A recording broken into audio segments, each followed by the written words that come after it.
Արթնացեք, քանի դեռ ժամանակ կա։ Արհեստական բանականություն, ապստամբություն և աստվածաշնչյան մարգարեություն։ Այսօրվա թեման մի փոքր ապագայամետ է, ապոկալիպսիսային և մարգարեական։ Եվ եթե դու վախենում ես աշխարհի վախճանի մասին թեմաներից, ես առաջարկում եմ չհեռանալ, շարունակել դիտել, որովհետև այդ վախը կարող է լավ բանի համար լինել։ Շարունակիր լսել, որովհետև այդ վախը կարող է փրկել քո կյանքը։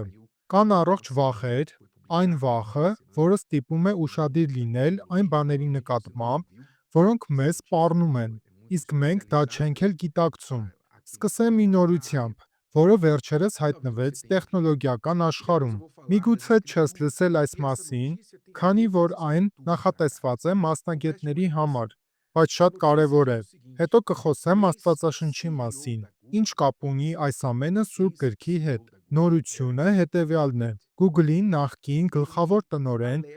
Էրիկ Շմիդտը զգուշացրել է, որ արհեստական բանականությունն արդեն շուտով դուրս կգա մարդու վերահսկողությունից։ Մտածեք մի պահ, արդյոք մարդը պատրաստվում է իր իսկ թույնից համտեսել։ Արհեստական բանականություն։ Մի համակարգ, որը մարդուն գերհասանելի գիտելիքներով և հաշվարկման հզորությամբ զինած է, զարգանում է աննկարագրելի արագությամբ։ Ըստ Շմիդտի, մոտակա 5 տարում, մինչև 2030 թվականը, այս բանականությունը այլևս չի ենթարկվելու մարդուն։ Այն ինքնուրույն կգործի, առանց մեր հրահանգներին սպասելու։ Նա ավելի խելացի կլինի, քան ողջ մարդկությունը միասին վերցրած։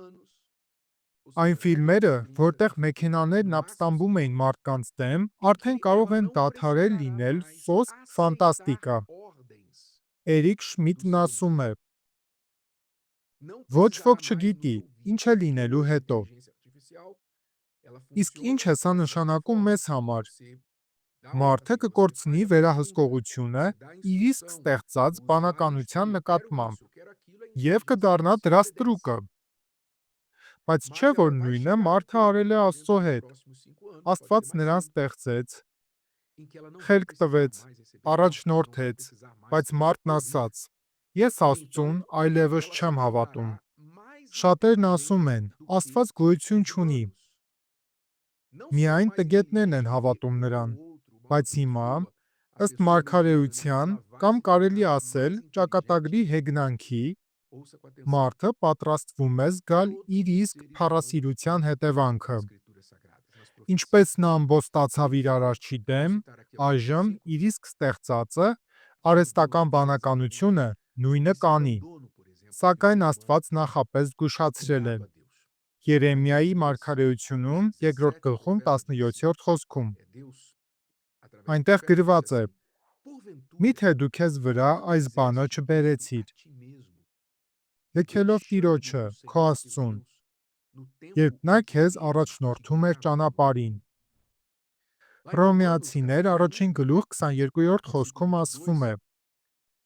«Իրենք իրենց իմաստուն կոչելով հիմար դարձրին»։ Այսինքն, բարձրագույն խելքը դարձավ մարդու ամենամեծ հիմարությունը։ Ամբողջովին կդատարկվի երկիրը, և ամբողջովին կթալանվի։ Երկիրը տխրում է,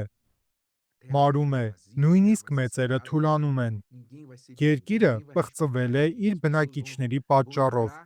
Դրա վրա անեծք է իջել։ Այժմ նայենք Հայտնություն 11-րդ գլուխ 18-րդ խոսքում. «Ազգերը զայրացան, և վրա հասավ քո բարկությունը, ու ժամանակը մեռելներին դատելու, և վարձատրելու քո ծառաներին, մարգարեներին, սրբերին ու քո անունից վախեցողներին, փոքրերին ու մեծերին, և կործանելու երկիրն ապականողներին»։ Այսինքն նրանք, ովքեր իրենց ստեղծածով, իրենց խելքով պայքարում են Աստծո դեմ։ Ի վերջո կկործանվեն իրենց իսկ ձեռքով։ Աստված չի կործանի նրանց։ Նրանք իրենք իրենց կկործանեն։ Աստված իր խոսքի մեջ դիմում է մեզ, ինչպես հայրն է դիմում իր զավակին։ նույնիսկ եթե այդ զավակը ընկել է թմրանյութերի սխալ ընկերակցության մեջ։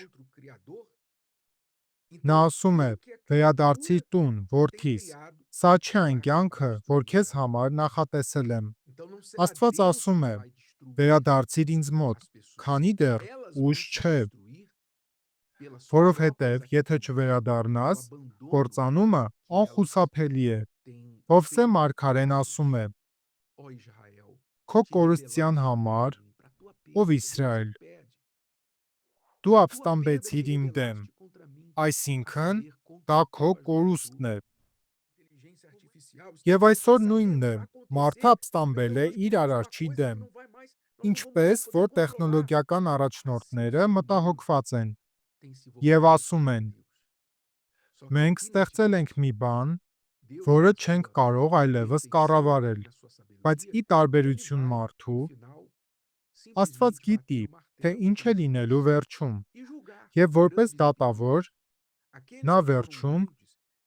վճիռ է կայացնելու։ Նրանք, ովքեր խոնարհ եղան, ընդունեցին իրենց սխալները և հավատացին փրկությանը, Տեր Հիսուս Քրիստոսի միջոցով, նրանք կփրկվեն։ Բայց նրանք, ովքեր շարունակում են իրենց հպարտության, ագահության, գոռոզության մեջ ապրել և պայքարել Աստծո դեմ, նրանց համար հույս չի մնա։ Նրանք կկործանվեն հենց այն բանի միջոցով, ինչը գիտություն էին համարում, բայց իրականում դա եղավ նրանց ամենամեծ հիմարությունը։ Եթե այս ուղերձը օգնել է քեզ, տարածիր այն և մի մոռացիր բաժանորդագրվել, որպեսզի բաց չթողնես հաջորդ խոսքը։ Թող Աստված քեզ օրհնի։